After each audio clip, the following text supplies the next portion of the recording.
নমস্কার, আবৃত্তি করছি কবি সুকান্ত ভট্টাচার্যের রচিত কবিতা দেশলাই কাঠি। আমি একটা ছোট্ট দেশলাইয়ের কাঠি, এত নগণ্য হয়তো চোখেও পড়ি না, তবু যেন মুখে আমার উসখুস করছে বারুদ, বুকে আমার জ্বলে উঠবার দুরন্ত উচ্ছ্বাস। আমি একটা দেশলাইয়ের কাঠি।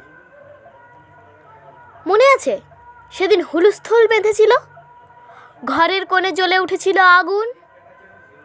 আমাকে অবজ্ঞা করে না নিভিয়ে ছুঁড়ে ফেলায় কত ঘরকে দিয়েছি পুড়িয়ে, কত প্রাসাদকে করেছি ধূলিসাৎ আমি একাই, ছোট্ট একটা দেশলাই কাঠি। এমনি বহু নগর বহু রাজ্যকে দিতে পারি ছারখার করে, তবুও অবজ্ঞা করবে আমাদের?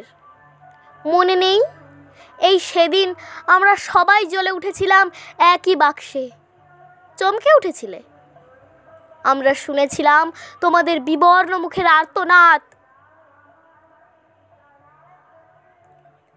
আমাদের কি অসীম শক্তি, তা তো অনুভব করেছো বারংবার, কিন্তু তবু কেন বোঝো না?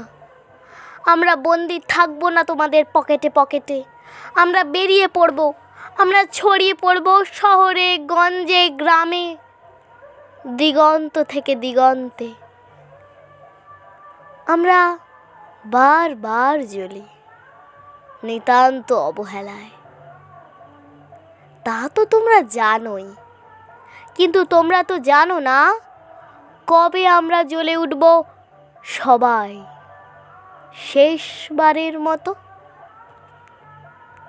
নমস্কার।